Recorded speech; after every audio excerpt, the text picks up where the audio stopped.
Oh, soul family, welcome to an unboxing.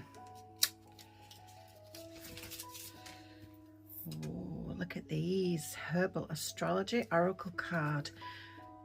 Adriana Ayales. Adriana Ayales, am I saying that right? Oh, these look so nice. Herbal Astrology Oracle Deck. I absolutely loved the artwork on these when I saw them advertised. Whoops, too many there, Spirit. Let's just split the deck a few more times, guys. Just bear with me. This is the first time I'm using this deck, so I'm just giving them a good shuffle.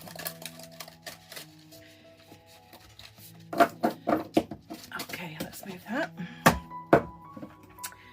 So, Spirit, if I can just ask you to use me as a channel to deliver any messages from this beautiful new deck that the collective are energetically aligned to hear. So I've still got all my crystals out from this morning. Nothing's changed there. All the vibrations the same.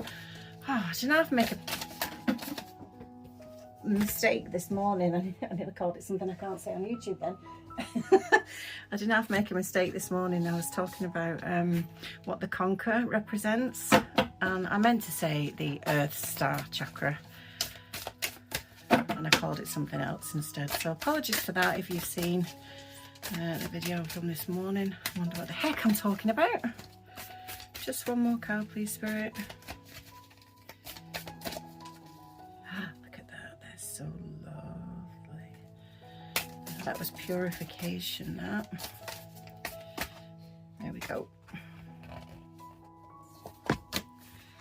Okay, right, let's see how these work.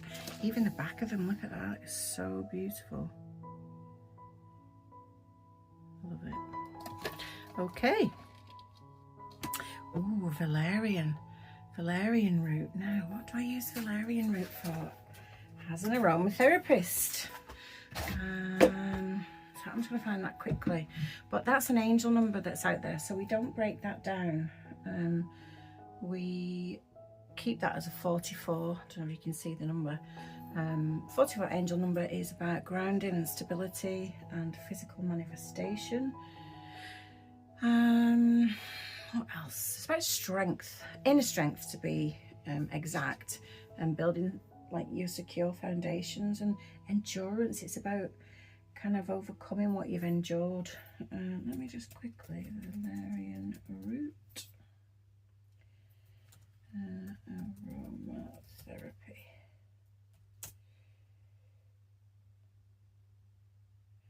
Calming and sedative. Oh yeah, that's it. I actually use it for in Arthur's feed. So there's a time in horse world, if anybody's horsey, there's a time in February where there was a time in February where they were all a little bit crazy, but it was being reported like by trainers and blacksmiths and other people coming on the yard who were working with horses, that all the horses kind of went a bit nuts in February. Whether this is a normal thing or not, I don't know. I don't remember it like that from last year. And I actually gave Arthur a few times over the winter period a couple of drops of valerian root in his feed, and that's why it triggered something for me then. So the message there is about acceptance. I feel that this is acceptance of self, acceptance of your journey. Oh, I've just looked up and can see the new moon. So acceptance of your journey, your spiritual journey. I mean, look how the card is depicted. So we've got the herbs going on here, and the magic. Now, is the magic going from the herbs to the rat, or is the rat being enticed to the herbs for the magic there?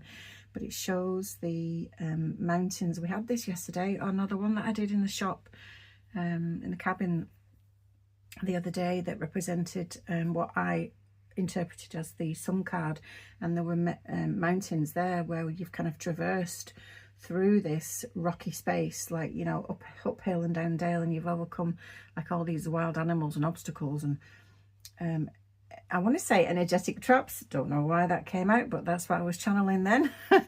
And you've literally like ascended through the thunder, through the clouds, through the dark night of the soul. And look, there you are with your heart space illuminated, which is really what's been happening for us the last couple of weeks. Everything is like geared towards the heart space. And once that heart space is open and we've got that electromagnetic field kind of clear and going, the chakra can then, you know, just bring all sorts of goodness to you. And so that's what this card is depicting there. Acceptance of your spiritual journey and just how flipping tremendous you are.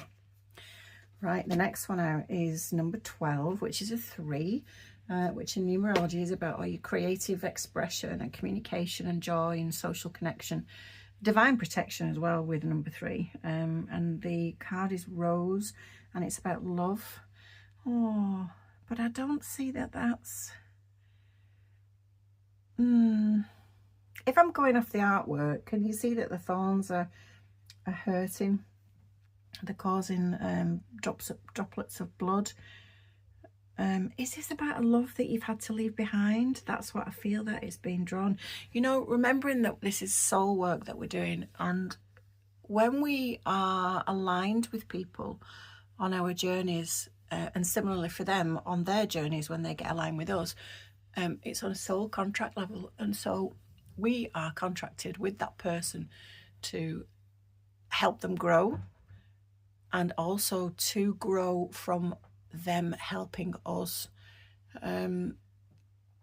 So sometimes a person, I don't think that this is you because you are part of the collective who is aware and awake and ascending.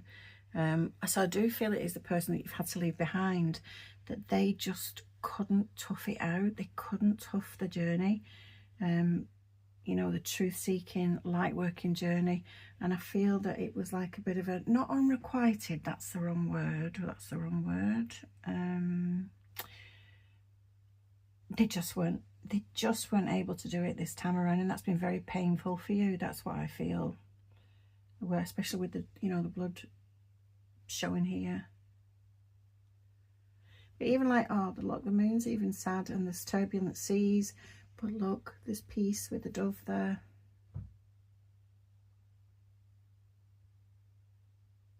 You know, when we leave people behind, it really truly is because they weren't meant to go with us on the journey.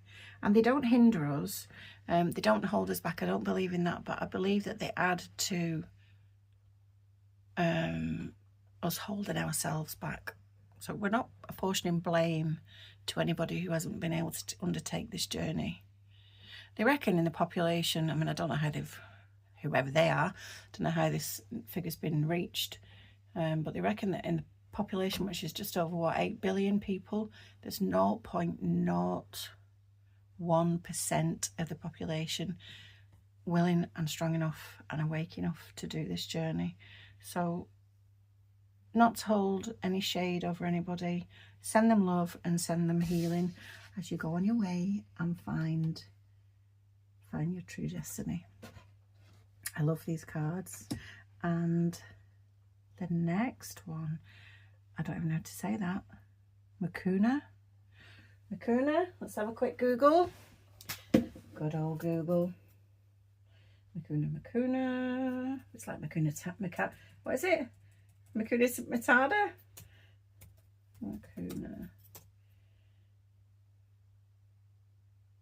Velvet bean. Explored in holistic health, Ayurveda and aromatherapy. Contains dopamine. It's a neurotransmitter tied to motivation, pleasure and motor function. Creates a grounding atmosphere, so mental clarity, stress relief and mood balancing. Oh, there you go. Maybe that's what we need, a little bit of that to relax us and chill us out. So you've got the third eye up there. That's how I'm interpreting it. And the rainbow in the background. And again, this turbulence, look. And look at what you've ascended through. sorry, the message is journey. Oh, and it's the number 7. So that's all about spirituality. That's your connection to your higher self and source, about your inner wisdom, your inner knowing, your understanding, your inner standing. Wow, yeah, I love that. Oh, these are amazing. But look again, so that's what I was showing you, the turbulence, the thunder, the lightning, the dark, stormy times. This depicts the dark night of the soul that you've been going through, or maybe are still going through, still traversing, still overcoming, but you are ascending. Look, the clouds are, you've risen through the clouds, through the storm clouds on both these cards. So it's showing like the ending of the journey that you've been undertaking for this stage of your ascension. Totally love these. Need to familiarize myself with the symbols here. I don't quite know what they are. And I'm not even going to guess, but if anybody knows, please put it in the comments. Hope you like these cards. This is a little impromptu reading as the postman just delivered. Namaste.